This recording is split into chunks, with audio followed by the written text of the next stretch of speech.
Center, and Jenny and I are here from the Wellness Center, and we're super excited to introduce Mirna Valerio. She is an author and an athlete and a whole bunch of other stuff.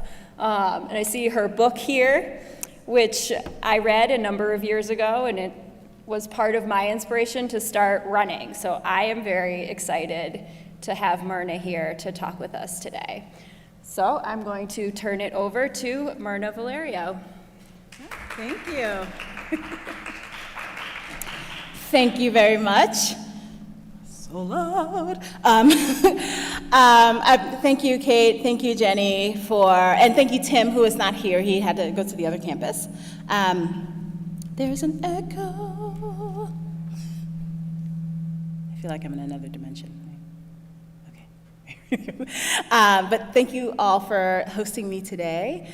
It's great that I live right down the road, which in Vermont is like 40 minutes down the road, I guess, in Montpelier, and I'm just so happy to be here. I'm so happy to be able to share my story with you, to hopefully encourage, motivate, and inspire you to do something different and step out of your comfort zone, whatever that comfort zone might be.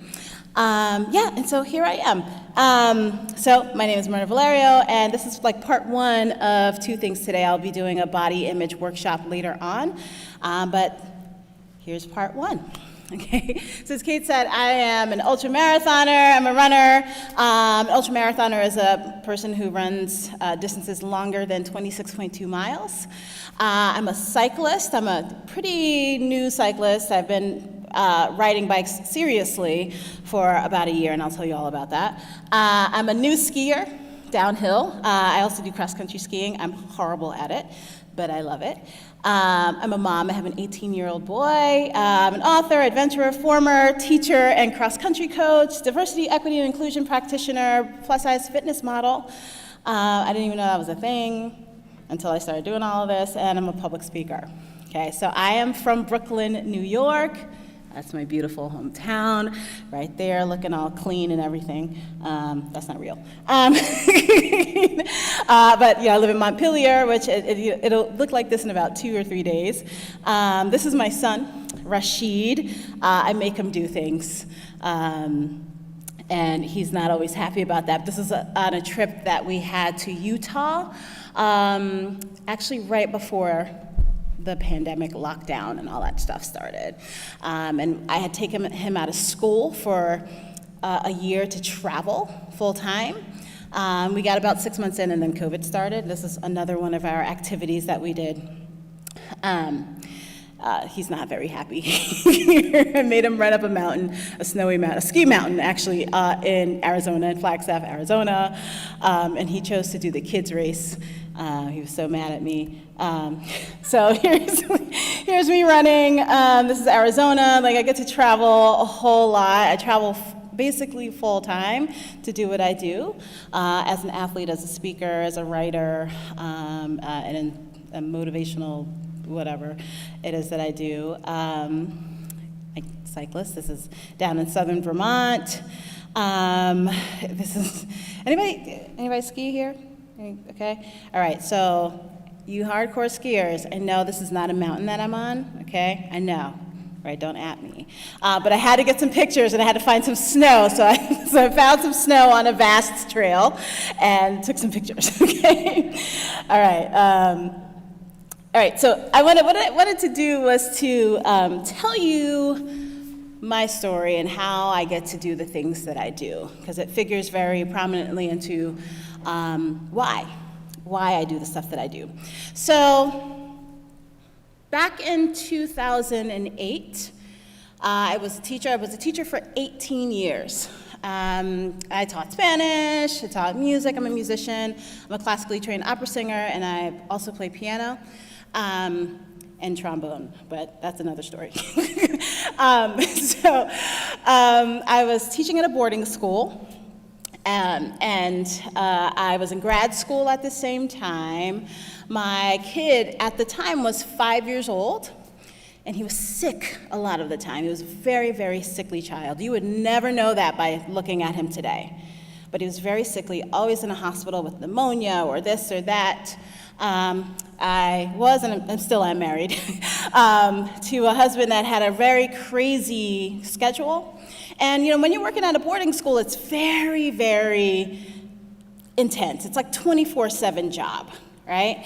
And, because you went to boarding school. I also went to boarding school.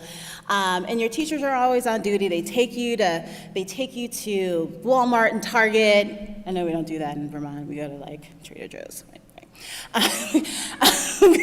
But you go to those places, you do trips on the weekend, and in addition to coaching, in addition to doing activities, and in addition to all your teaching and running a dorm. So I was doing all of that. And I also, on the weekends, drove from New Jersey, where I was working, to Maryland to teach private voice lessons, private piano lessons, guitar lessons. I don't really play guitar, but I taught them anyway. German lessons, Spanish, French, composition, music arranging. I did all of that stuff. And I would do that every single weekend, in addition to teaching at this boarding school. So on one of these trips from Maryland, I had finished my teaching day. I'd pick up my son, and we're driving. We're about an hour and a half, 2 hours into the drive, and I start having chest pains on the left side of my chest. Never had these pains before. What's going on? I don't know. Whew. And I started breathing a little bit more quickly, and eventually I was hyperventilating. And so I decided to pull over. And I'm in Pennsylvania, right? I'm in rural Pennsylvania, and I'm trying to figure out if I should I get out and flag somebody down? Should I do that? Should I sit here and die? Because, the pain is getting more and more insistent, more painful, sharper. Should I call 911? Nah, I don't want to pay the ambulance bill. That's a real thought that I had, because I was still paying the ambulance bill from the last time my kid was in the hospital. So I'm not going to do that. So I'm not going to flag anybody down, because I am a black woman in rural Pennsylvania, not doing that. So I make the smart move and keep driving. Not smart, don't do that. If you think you're having a heart attack, don't keep driving. But that's what I did. I kept driving. Drove home. I got home. Had a colleague drive me to the hospital. But when I called her, I said, "Hey, Kathleen, can you drive me to the hospital? I think I'm having a heart attack." And she goes, "Call 911." I'm like, "No, I don't want to pay the bill." She's like, "Okay." So she comes and picks me up, takes me to the hospital. The entire time, she is making death jokes because she's nervous, I'm nervous. I didn't even remember any of the jokes, but we were so nervous. We thought I was going to die in the car. It didn't happen. We go to the hospital, and I'm triaged immediately, because when you present with chest pain at a hospital, I don't know what it is nowadays, because all of the hospitals are full with COVID patients. So I don't know what happens, but normally, when you have chest pain, you are triaged immediately, and they put you in a room and they start doing all these tests, and they're poking and prodding and taking blood and sending you to do x-rays and CT scans, all of these things. And they keep you there for 8 hours, unless you die, right, to rule out heart attack. So I'm there for 8 hours. My husband eventually shows up, and they're the doctor comes in, who's very handsome. The doctor comes in and says, "Miss Valerio, mostly good news. You didn't have a heart attack. We're seeing a lot of inflammation, C-reactive protein. It's an indicator of a lot of stress, and other things like not sleeping." Which I wasn't sleeping at all. We'll get into that a little later. Everything is your EKG and all that stuff, they were normal. So what you were having was a panic attack. Panic attack? What? I looked at him like he was crazy. I said, "Black people don't have panic attacks, doctor." He said, "Ma'am, ma'am? I was like, I didn't have a panic attack. He's like, well, all indications say you did. So, but to rule anything out, what we're going to do is we're going to send you to a cardiologist. We're going to, just to rule out anything cardiac related. So I go to the cardiologist a couple of days later. And, they do a lot of the same tests on me and a lot of different types of or EKGs or ECGs. I think they're the same thing. And all of that stuff was normal. But he remarked again about the inflammation, the C-reactive protein, and the level of cortisol in my body. And he goes, he's asking me all these questions about what my lifestyle is. I'm like, well, I get up at 4:30 and I go to bed at 12:30. He's like, no, you can't do that. Because I was killing it at my job. I was really, really good at my job, being a teacher, being a dorm parent, being an activity lead, doing all this like awesome stuff for kids, right? But I wasn't being awesome to myself. And so, I didn't sleep.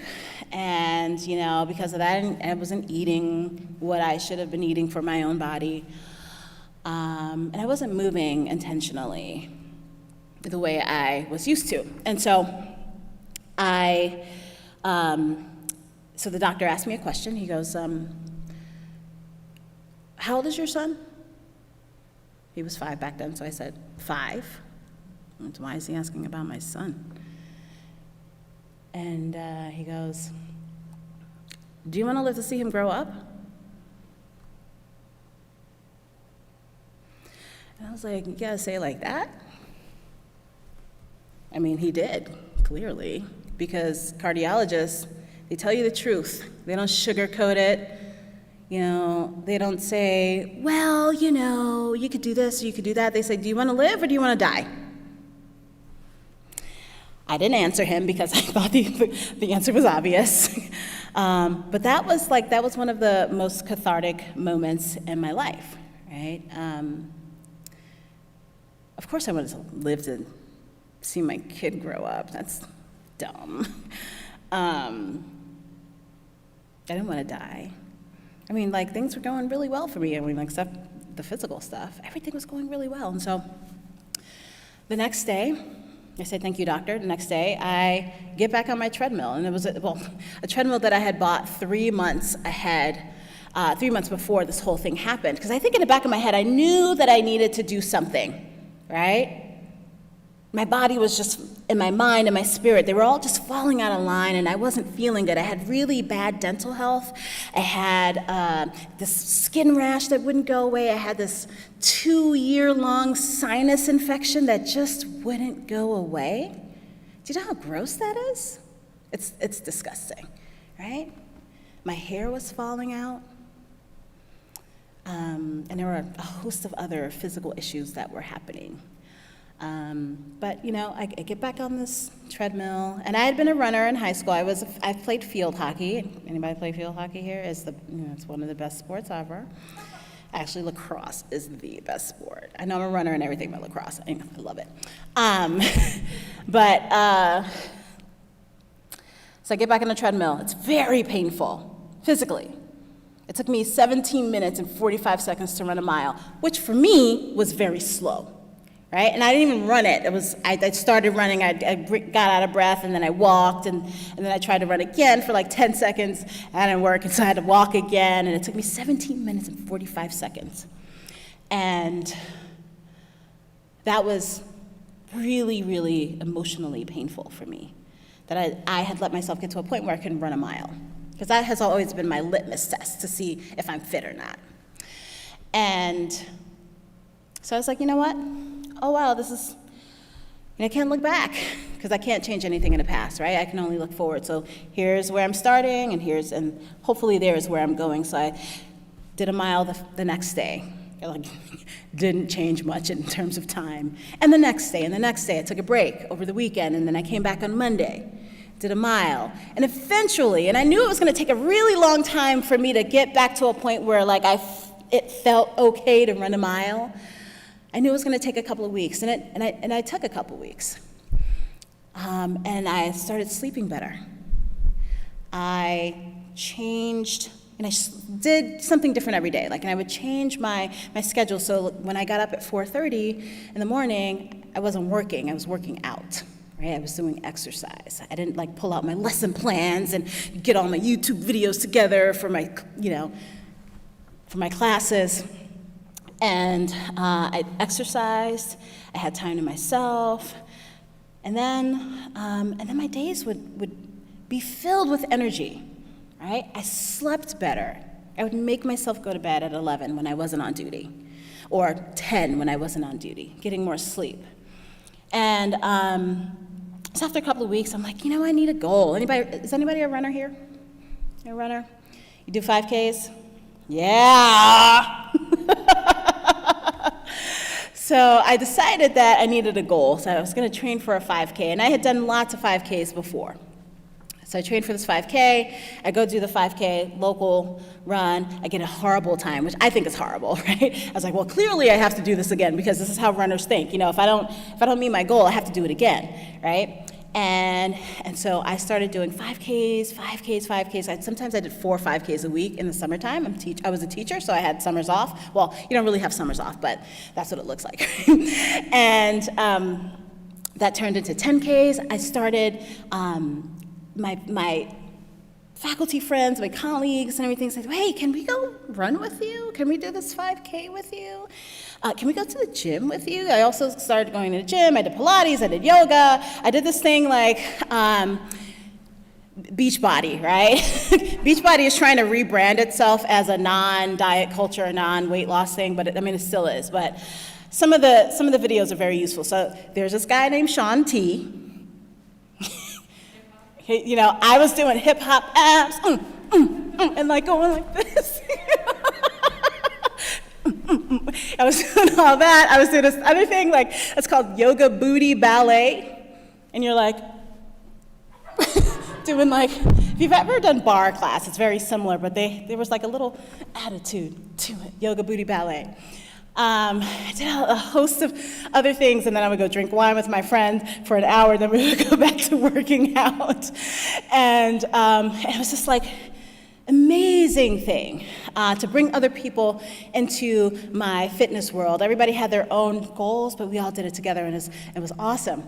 I started doing 10Ks because I was like, oh, what's next? What can I do that will further test my endurance and my fitness? So that was 10Ks. Not my favorite distance. Actually, I hate 5Ks and 10Ks now. Half marathons. So I did a half marathon, and my first half marathon, my friend Nikki, who is in my book, I write about her a lot because she was like my buddy that did all the 5Ks and 10Ks with me. So I said, hey, Nikki, let's do a ladies' weekend in Delaware. At the beach, at Rehoboth Beach. I didn't tell her I signed her up for a 13.1 race, half marathon. I didn't tell her that until we got there.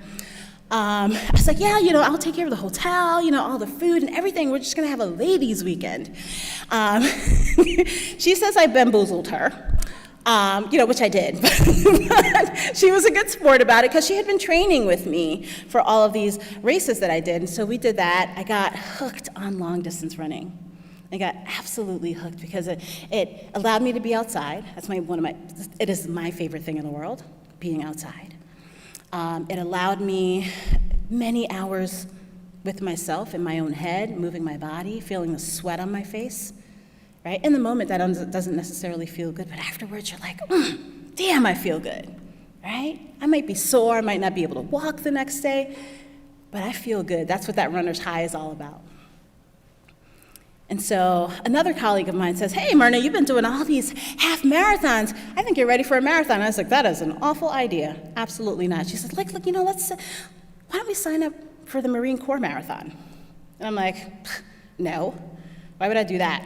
So the next week, we're at a sign-up party at her house, signing up for the Marine Corps Marathon. And my mindset immediately turned. Like, I really wanted to do this. I was gonna throw myself in fully to this experience of training for 26.2 miles, all right? And so, in the meantime, I started this blog called Fat Girl Running. And I got a lot of flack for it. Mirna, maybe you shouldn't use the word fat. It's like, a negative word. I was like, but I'm fat. I don't feel that way about myself. I was like, maybe you should call it like fat to fit. I was like, at this point I had done like a half marathon every weekend, right? I can do half marathons. I can swim for 2 hours. I can play tennis for 2 hours. I think I'm fit, right? Well, maybe you should just call it like girl running. Like, that's dumb. Anyway, so I continue with fat girl running because that was my experience. I'm still fat. I had actually lost 70 pounds during this whole thing, from recommitting to running until doing all of this these long races. And I'm like, I'm fit. I'm pretty fit. And I was still fat, even though I had lost 70 pounds. And I had continued running because it was a thing that my body loved, and it made me feel so good. It was so good for my spirit, for my mental health. And it actually, I actually became a coach then. My school was like, you're running all the time. Why not get paid to run with a couple of kids? And that was one of the greatest experiences of my life, running with, I was an all-girls school, girls who had been kicked out of other sports because they weren't coordinated enough or they were too slow, and we just had a blast. We'd go out there and run. I got them running from 0 miles to 9 miles, feeling amazing about themselves. And so that's what running does to people, if you don't take it too seriously, right? Don't take yourself too seriously in that race. And so I have this blog, and the blog is centered on my experiences being a larger woman in a field, in endurance sports, in a field that is mostly thinner and mostly whiter, right? And there were lots of positive stories that I could tell about, showing up at races and like just having a great time and really testing myself. I only have one self, myself. And then there were other times where people would be like, maybe you should just go on a diet. They would see me outside running and assume that I was doing something to lose weight or like to change my body. Maybe you should just play tennis instead. It's better for your knees. I'm like, have you played tennis? Like, you're gonna ruin your knees, you're gonna ruin your back, you're gonna ruin your toes, whatever. You're being selfish for leaving your family while you're training. All of those things. I wrote about those things in my blog, Fat Girl Running. And there was this one blog post that I'd written that I was thinking about as I was running. I was doing a 5-mile run. I was down in Georgia, right where I was this weekend. And I was doing a 5-mile run. My back was hurting. I was mad at everybody. You ever have those times where you're just like, you're having a bad day? You wake up on the wrong side of the bed, and you're just having a bad day. Everybody is a jerk, and you're a jerk too. And I'm thinking about all the things that people had told me, like, you should lose weight. Maybe you should, this one guy had said to me, I was in the Bronx on a trail running. Maybe I didn't look too happy. He was like, hey, sis, you'd lose weight faster if you walked. I'm like, bruh. I mean, we didn't say bruh back then. I said bro. I'm training for 3 marathons, thank you very much. He was like, oh, my bad. I was like, yeah, you're bad. You assumed. You know what happens when you assume. You know the thing, you make an ass out of you. I mean, like that. Okay. All right. It's corny, but it works. And I was thinking about all those things. Oh, Mirna, you need a new wardrobe. I got that from my friends all the time because I didn't dress very well. I still don't dress very well, but whatever. And you need this, you need that. You need to spend more time with your son. Commenting on my parenting. And so I was thinking about all this, and I wrote this blog post. And the center of the blog post was my last doctor's visit, where I'd gotten a new doctor. And every time I'd gotten a new doctor, they would ask me, even though I would say, I'm a marathoner, I work out 6 days a week, they would ask me, oh, do you exercise? Maybe you should exercise, even though I had said it. So I'm writing this thing on this intake form. I was like, I work out 6 days a week, and this is before meeting the doctor. I work out 6 days a week. Do not ask me if I exercise because I just told you. It was really angry, really forward, because that's how I was feeling that day. And so I put all of this in the blog post. And then that in 2014 times it didn't go viral, but it got seen by a lot of eyes. And then I get a call a couple months later from Wall Street Journal. Hey Mirna, my name is Rachel Bachman. I am a sports reporter for Wall Street Journal. Would you be interested in talking to me about the benefits of having a fitness lifestyle without the focus on weight loss? I'm like, yeah, that's my jam, yeah. So that happened. I was like, wow, that's so cool. I'm in the Wall Street Journal, and I got to do like a photo shoot. It was my very first thing ever. And then people would started noticing. They called my school. It's a very southern school. They'd be like, yeah, I saw one of your teachers in the paper. Wow. Or, yeah, that girl of yours, she's in the paper. Wow. And so this just built up. I got messages from people, and it started this discussion. Can you be a person that looks like me and still benefit from a fitness lifestyle? Obviously you can't, right? We all know that we can, but in our common societal norms, that's not the message we get. And so a couple of weeks later, I'm like, oh, that's cool. I was in the paper, whatever. Been in a paper before, whatever. And so I, I'm living my life, teaching, coaching. Runner's World, the largest running magazine in the world. I get an email from John Brandt, who's one of their very long-form reporters, or writers.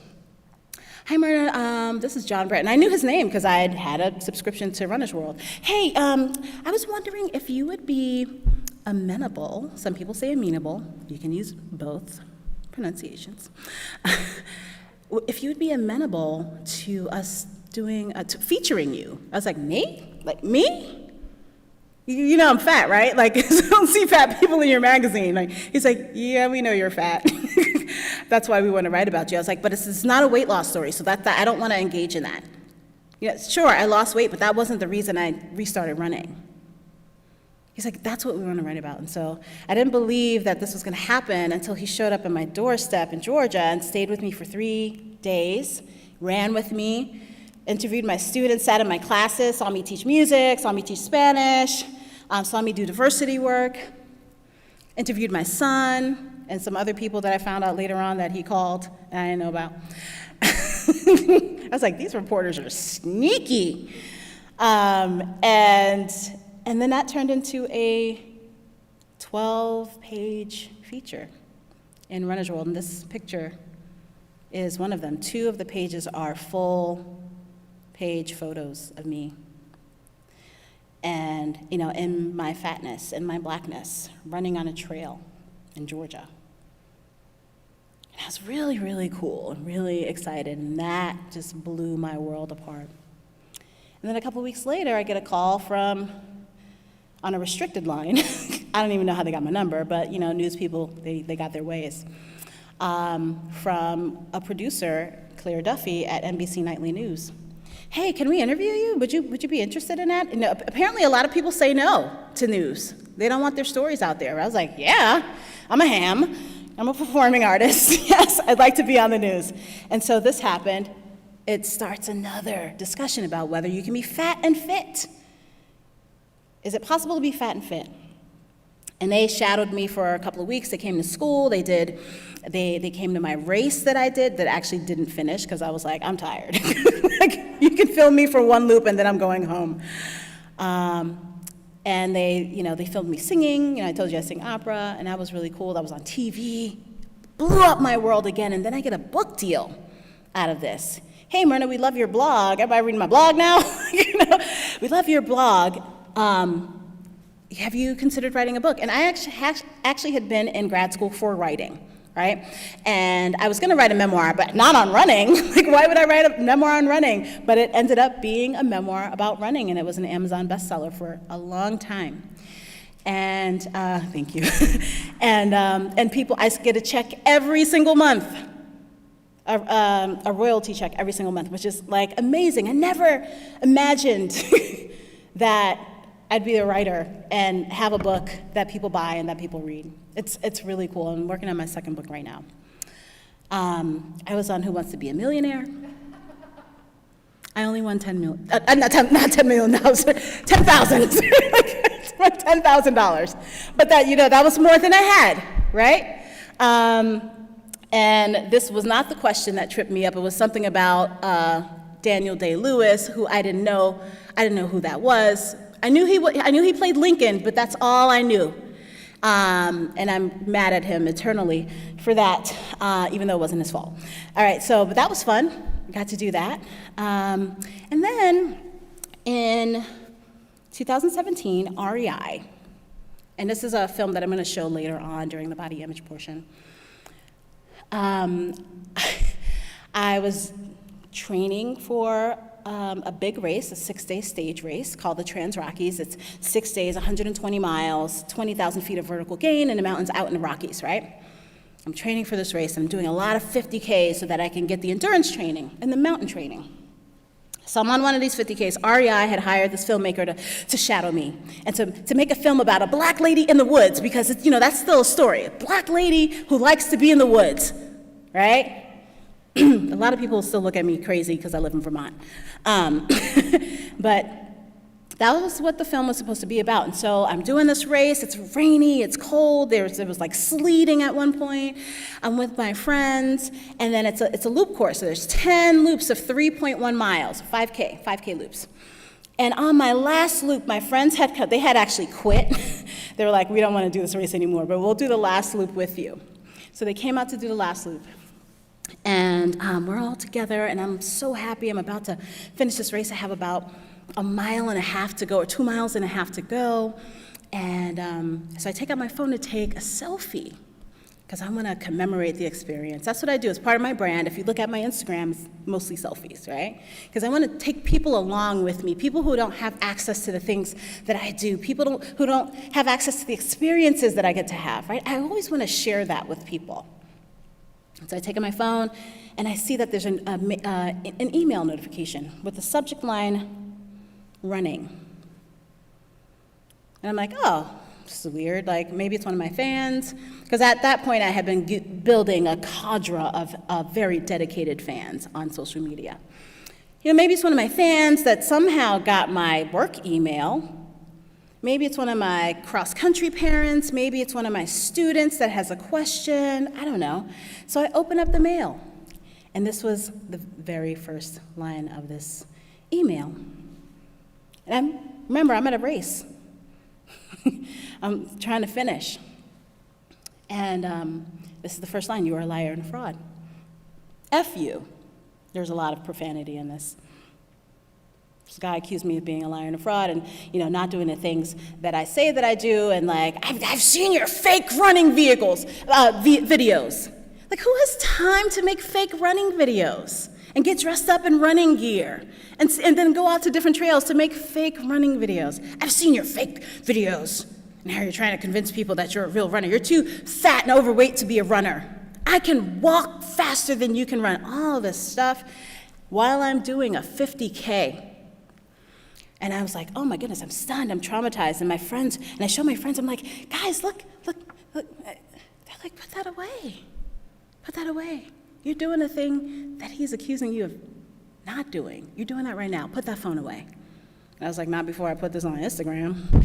So I took a screenshot, put it on Instagram, because I wanted people to know this is the type of stuff that I had started getting. Why don't you just go on a diet? People would email me. Go on a diet. Or the only thing she's running after is Dunkin' Donuts.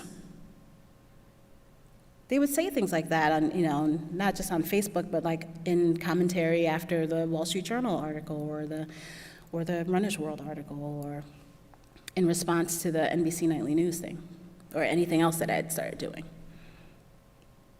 This is the stuff that I got. Because people couldn't believe that somebody like me was running the distances that I said that I did. And anyway, so I put it on Instagram and finished the race. And the filmmaker was waiting for me at the end, because she had filmed me all throughout the race, and so she wanted to film my finish. And so I finished. She goes, congratulations, you did so well. I'm so proud of you. It was such a hard day out there. It was so cold and icy and rainy and windy. And I'm like, thank you. So we celebrated a little bit, and then she said, I'm so sorry about that email you got. I was just like, because she'd been like on Instagram, waiting for me.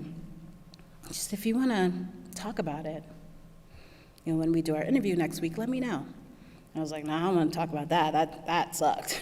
So we finished celebrating, and then she comes back and films me, shadows me over the week, and the very last thing she does is say, hey, can you pull out your phone? And I'm like, for what? Because I had compartmentalized this. This was like in the back of my head in its own little compartment.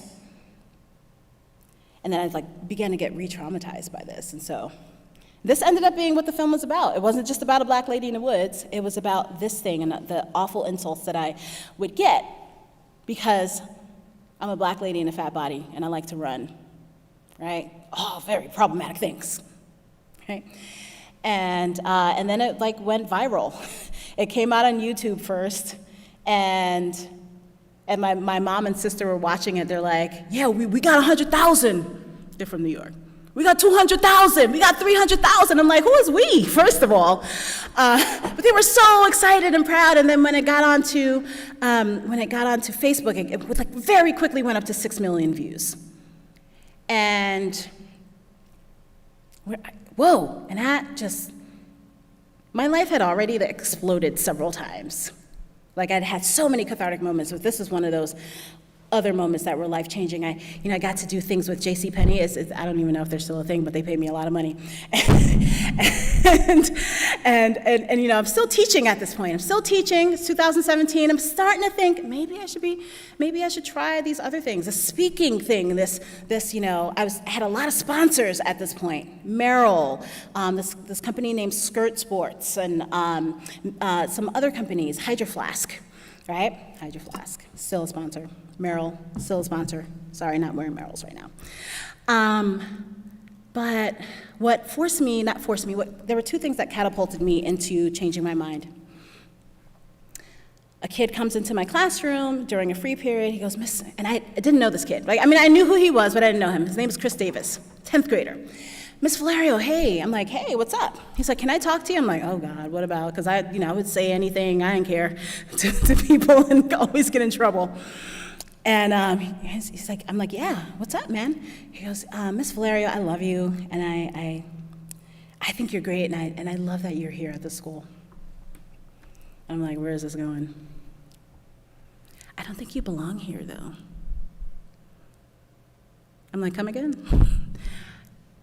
I think you should be somewhere else. He's like, your star is rising, and you need to follow it. What? Wow. And that was the first inkling, and I had been thinking about this, that maybe I should leave school. And I thanked him and hugged him, and he's like, okay, bye. And then, going back to JCPenney, I'm in Framingham, Massachusetts, right outside of Boston, doing a 7-hour shoot for JCPenney. 7 hours, right? And it's the same date I'm doing one of my first book tours at the Framingham REI. And I'm listening to some Jill Scott on my phone, getting ready. And then I'm thinking, I was like, did I just make $12,000 for 7 hours of work?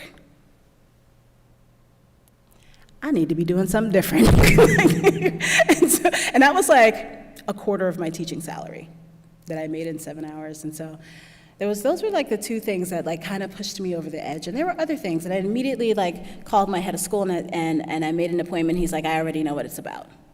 So I left school, made a jump, and it was very scary, very, very scary. But it has definitely been worth it. I am currently sponsored by Lululemon. Got to go to Hawaii in February to do a shoot with them. Hawaii, y'all! LL Bean, we all know LL Bean, and despite their reputation as being a super, super conservative company, they're actually not. They're doing a lot of work. There's some people still there that are part of that past reputation, but they are working very hard to not be that. Merrill is still a sponsor. It's my footwear sponsor. And I'm also sponsored by Ford Bronco, which is, again, for a little girl from not so little girl from Brooklyn. It blows my mind every time I get into that car and drive it around. Doing the things that I do, it helps me. I spent 7 weeks in Colorado training for 2 bike races. That's my life now, and working on my second book. And it's been just really, really incredible to live this life that came out of a crisis, a health crisis, and also racism and fat phobia. So I get to do all of these things that I do because of that. And so, like, let this be a message to you that whatever, people are gonna tell you all kinds of shit. They're gonna tell you can't do something, you shouldn't be doing something, your body is too much, it's too little, whatever. None of that stuff matters. What matters is what's important to you, and that you do you, that you continue doing the things that serve your own humanity and get rid of the things that don't, right? I also got to be on Kelly Clarkson. She is exactly who you think she is. And she also has a potty mouth. And I also got to train Will Smith for his first half marathon. And he made, this is a screenshot of a video that he made for my son, because my son doesn't think anything that I do is cool, but he thought this was cool. So anyway, so that's that. That's all I have for you today. I wanted to share my story with the hopes that it would inspire you, motivate you to, again, do the things that you need to do for yourself. Be loving to yourself, be loving to other people.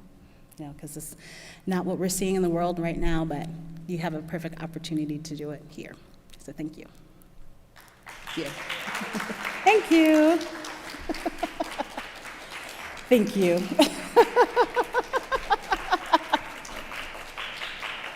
Gracias.